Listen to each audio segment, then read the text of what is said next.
Hi, good afternoon. Welcome to E-Sums Engineering and this video on fluid power practice problems from the Principles of Engineering curriculum, activity 3.2.3.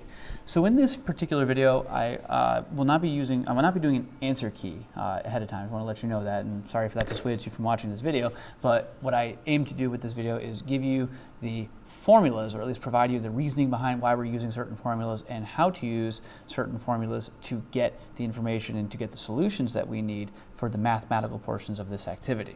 So let's get started. We're going to go through all the problems in the activity, and by the time we're done, you should have a path and method for each problem in the activity. So we'll start with this first problem, which is a pneumatic system producing 100 pounds per square inch of gauge pressure. A cylinder is needed to press an adhesive label onto a product. It has been determined that 5 pounds of force is optimal for completing this task.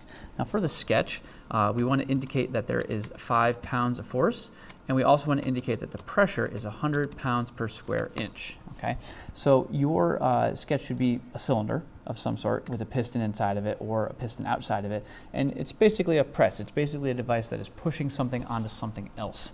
So we have a desired area in number 2 given a force and a pressure. So that should clue you in. Again, if you kind of look and eliminate possibilities, what is it you're looking for and what formula uses the information that you have? So in this case, the formula that you want to use is force, I'm just going to lower the font size just a little bit here, is that pressure, is equal to force divided by area.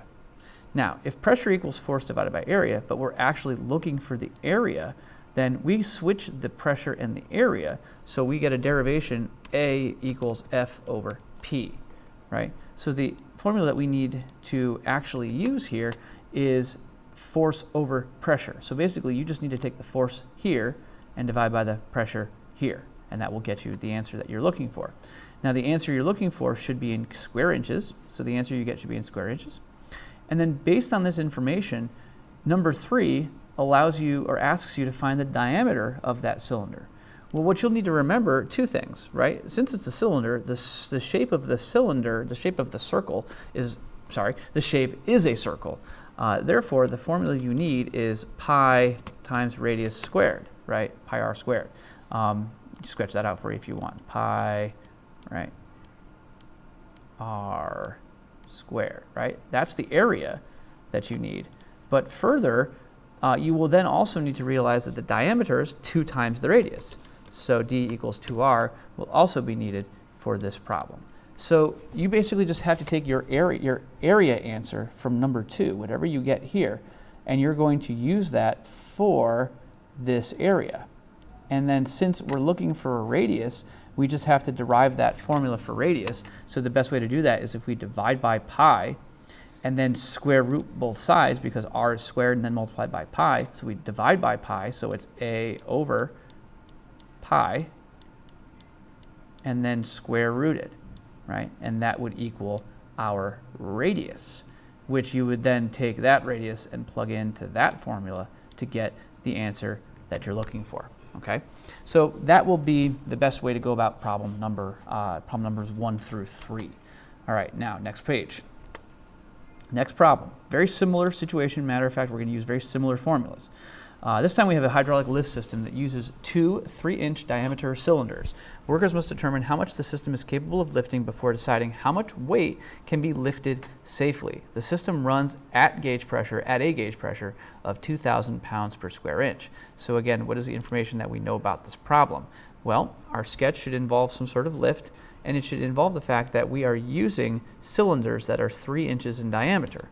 So the diameter is 3 inches, and then the pressure involved is 2,000 pounds per square inch. Now, we are asked, if we look ahead a little bit, we're asked first for the area of each piston, and then we're in turn asked how much is the system capable of lifting. Now, let's first start with the area part, right? So since, again, this is a piston, it's a cylinder, we're dealing with a circle here. So if we want to know the area, we have to know the diameter or the radius. So we have the diameter, so that means the radius in this case, we'll need that. That's going to be d over 2, right? So we would need to divide the diameter by 2 to get the radius, and then we can just use the regular form of the area of a circle and do pi times the square of the radius, right? So we use those formulas, and in tandem, use this, then this, to get our final answer for the area of that piston. Now, we're going to use that area again in number 6. So this answer for here is going to come down and come with us for number 6. Okay, so once we do that, then we just have to, again, find, this case, we're finding a force. So what is the information that we know? We know now the area for number 5, and we know the pressure as provided before. So we can actually figure this out by doing the following formula. We know that pressure equals force divided by area.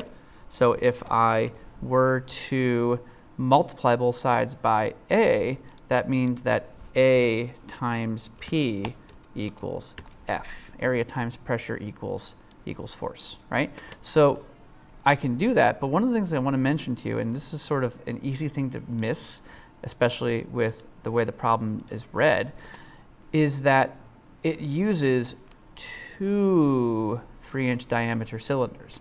So what you're finding here is you are finding, by using the area from here, you're finding how much one piston can lift. So please remember, and this is a good tip for you watching your video, remember that you have 2 cylinders, which means multiply answer 6 by 2 for the correct answer. So make sure that you can use that clue and make sure that your answer is actually correct. So next problem. Now we're going to get into some gas law problems. So we're going to do first the gauge pressure of a pneumatic cylinder that reads 20 pounds per square inch, and then the volume is 30 cubic inches, excuse me. The cylinder is compressed until the gauge reads 60, oh, sorry, antivirus thing. The cylinder is compressed until the gauge reads 60 pounds per square inch. So we assume standard atmospheric pressure of 14.7, and our goal is to answer the following 2 questions. Of course, we have a sketch. We'll get some known information. Let's go ahead and write that down first. Pressure 1 is equal to, let me just get, we'll use a subscript here. Pressure 1, I said we'll use a, I was using font size change. I meant subscript. That's what I was looking for. Okay. Sorry, just getting used to my tools here. I know. P1 equals 20 pounds per cubic inch, sorry, square inch again, right? And we know that the volume 1 is equal to 30 cubic inches, right?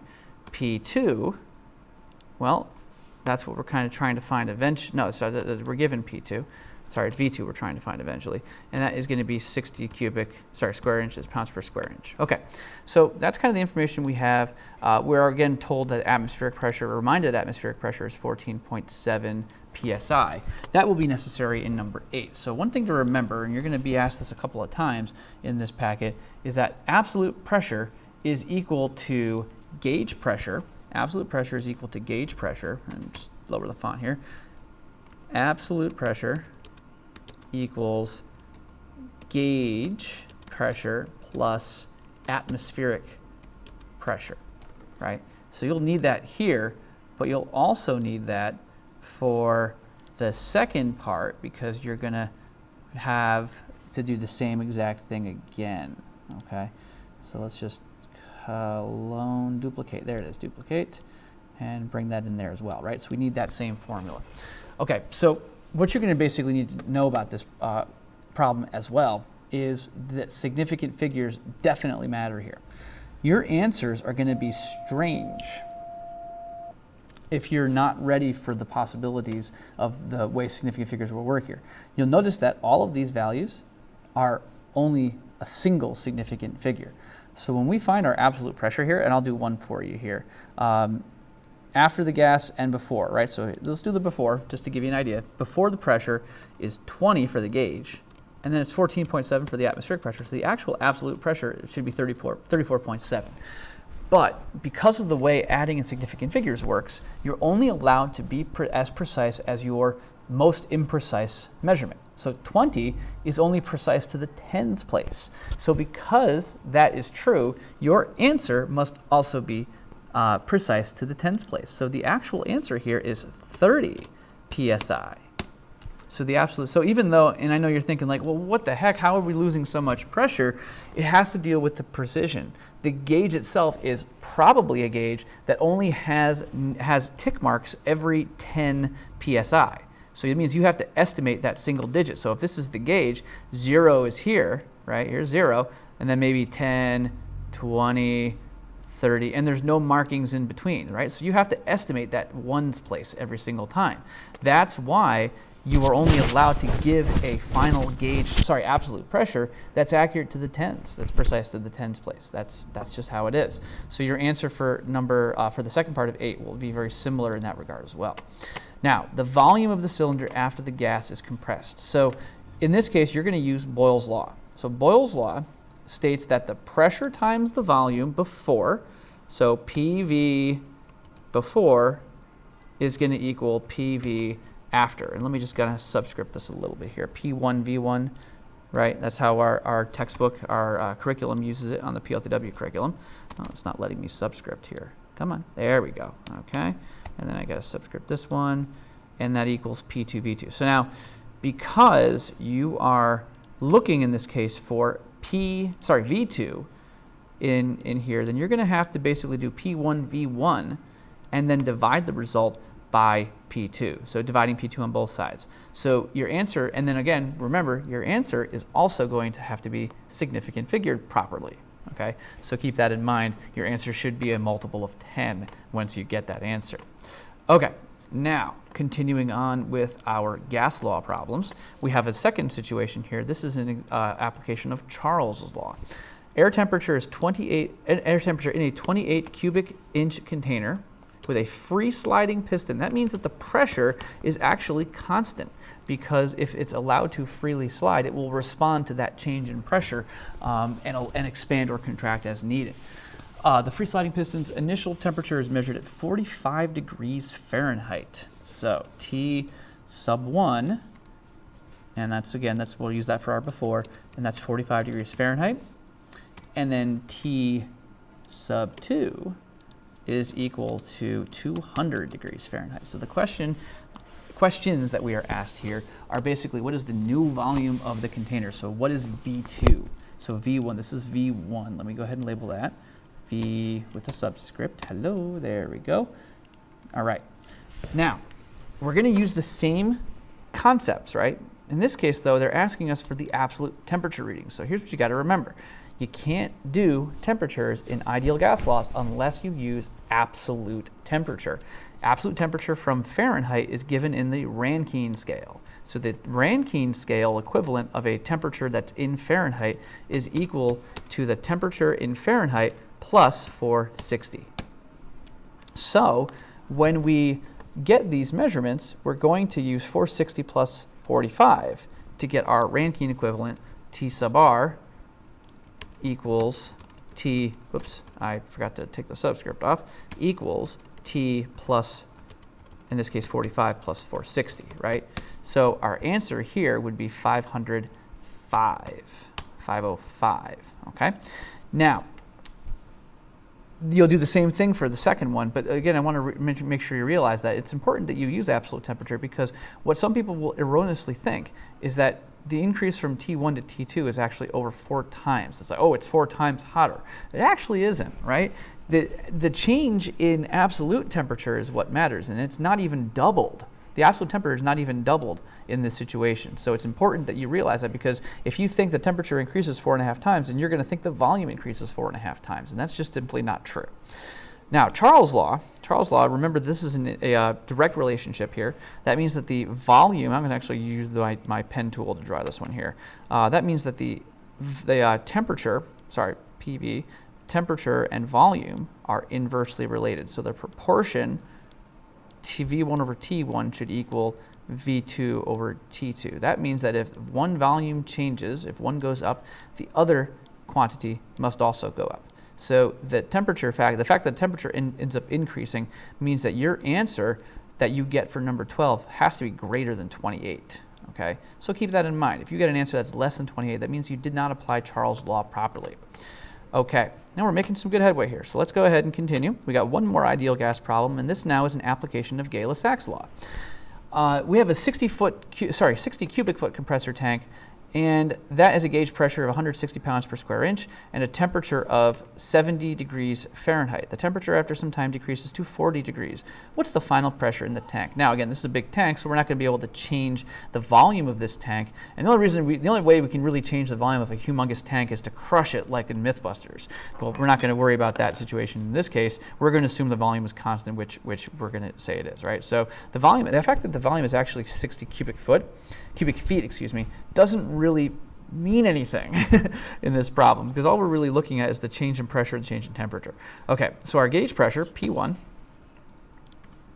that equals, let's see here, that equals 160 pounds per square inch, and then we have a temperature initially, which is given to us as 40 degrees Fahrenheit. Oops, I forgot to turn my subscripts off again. Again, come on, there it goes. A little sensitive today, I guess. 40 degrees Fahrenheit, and then temperature 2, it's not, there it goes, equals 70 degrees Fahrenheit. Okay. So, oops, let me put a little space in here as well. All right, and we're going to assume standard atmospheric pressure. What are the absolute temperature readings initially and after the temperature decreases? So again, just like before, you're going to use that Rankine temperature conversion. TR equals the temperature in Fahrenheit plus 460. All right, and then the same deal down here. We'd use the same kind of concept. So we did that before. We won't trouble you with doing that again. What is the absolute pressure? Again, we used that before. That's gauge plus atmospheric. The atmospheric pressure still is 14.7. So just a reminder, 14.7. 14, sorry, my mouse 4s are not that good. Looks like a 9. Let's try that again. 14. I'm thinking, I'll trim that. 14.7, right? 14.7. And let's just decrease the size of the eraser. There we go. Okay, 14.7. We got that. So remember, that's 14.7 psi. Now, I want to point this out, and your teacher will probably point this out as well. This question is actually wrong. This is not what they want to know. What they're actually asking you, and they just didn't type it correctly, and it's a problem with the curriculum this year. They'll probably be fixed for next year. They're actually asking you, what is the final pressure after the temperature goes up, right? So, which kind of makes sense. What's the one thing we were missing here? So to answer this question, we need to use Gay-Lussac's law. Now, Gay-Lussac's law basically says if we have constant volume, the pressure divided by the temperature, actually I'll draw it out again too, the pressure over the temperature will be equal, before and after. So if one quantity goes up, the other one is also going to go up. So P1 T1 over P2 T2, right? So that's kind of what we're doing with this problem. We're basically looking for P2. So the way we get P2 is multiply both sides by T2. So P2 equals P1 over T1 times T2, or P1 T2 over T1, however you want to word that out there. And again, your answer should be higher than what you started with. Is it going to be twice as much? Answer is no. Again, for the same reason before, absolute temperature from 40 to 70 is not a very large percentage increase. Okay, now that we're done with pneumatics, now that we have two hydraulic problems to address. In this problem, we're addressing the fact that a flow meter is attached to a hydraulic line and it measures 12 gallons per minute. The line has an inside diameter of 1.5 inches. What is our flow velocity when the fluid passes the meter? So what's confusing for some kids is the concept of flow rate versus flow velocity. Flow rate is basically a volume measurement. It's basically how much volume would a container contain if something was allowed to flow for a minute or a second or an hour or whatever the flow rate time limit has for it. So flow velocity is a linear measurement. So think of it as through one spot, how long or how far would it flow? So if we had a drop of water and we timed where it went from one spot to another, how far would it travel in that time? So flow rate and flow velocity are a little bit different. Flow rate is a volume, basically. So 12 gallons per minute is our provided flow rate. And we're also provided an inside diameter of 1.5 inches. It means the exterior, obviously, is not 1.5. It's the interior diameter that is 1.5. Well, what is the flow rate measured in cubic inches? So this is just basically a measurement conversion problem. 1 gallon per minute is equal to 231 cubic inches per minute. So using that conversion factor, you can substitute in and just basically multiply the flow rate by 12 to get your final answer here.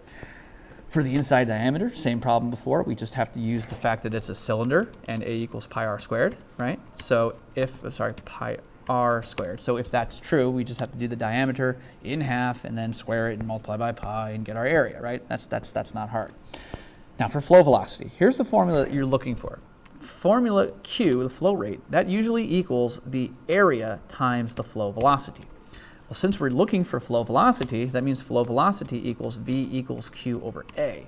So we have to use that formula. Basically, you're just taking your answer from number 18 and you're dividing it by your answer from number 19. That's really it, okay? Your final answer, though, I will let you know, that will be in inches per minute. So what you get for here is going to have the units of inches per minute. So again, that linear measurement that we were talking about just a second ago. All right, we got one more problem. You made it this far. Congratulations. If you made it this far in the video, I would love it if you would just give a like and subscribe to eSystems Engineering and show us some love for all of these wonderful curriculum videos that we supply on this channel. All right, so we have one more problem here. This hydraulic press, it's going to press fit two components together by basically smashing them together. The system must generate at least 775 pounds of force to perform the press fit. The piston at the input cylinder is pushed with a force of 250 pounds and has an area of 30 square inches. The output can use up to 15 cylinders, each 30 square inches. How many cylinders are needed? Okay, so in this problem, we're basically trying to figure out how many cylinders do we need to magnify our mechanical advantage to the point where we can lift, or provide, 775 pounds of force. So in this, let's go ahead and look at, we have an input force, and this is basically a mechanical advantage problem, more than it's a hydraulics problem. It's a hydraulics concept. F in equals 250 pounds. F out, output force, is desired at 775 pounds. If it's more, fine, but we want at least 775 pounds to pull it off. The diameter of the cylinders actually doesn't matter, just the fact that they're equal. So we can say the diameter of the first of the input cylinders is equal to the diameter of the output cylinders. So our mechanical advantage will not be derived, clicked it too early. Our mechanical advantage will not be derived from the fact that we have differing sizes in cylinders. It'll instead be by how many of them that we have. So that's kind of useful. So how much is required? Well, you'll recall that the mechanical advantage is equal to F out over F in, or F of the resistance over F of the effort, right? F of the, so F out over F in, or FR over FE, whatever subscript you want to assign to this, basically what goes out divided by what goes in. So in this case, 775 divided by 250 would be what you would do here, and you would get a mechanical advantage. Now the question I'm going to give you for this last question, it's not as difficult as you think. How many output cylinders must be incorporated in each design? If we had one output cylinder would result in a mechanical advantage of 1, right? So that means that you'd have an MA equals 1. So that's the clue I'm going to leave you with, okay? What I do want to mention is that you can't have part of a cylinder. That's the other clue I'll give you for that. Okay, so anyway, that's it. That's pretty much all the formulas that you'll need to accomplish this activity. Hope this video helped. I hope that you are learning POE as best your ability. And remember, we got lots of POE content on eSystems Engineering, and there's more to come. I hope that you have a wonderful day. Don't forget to be awesome.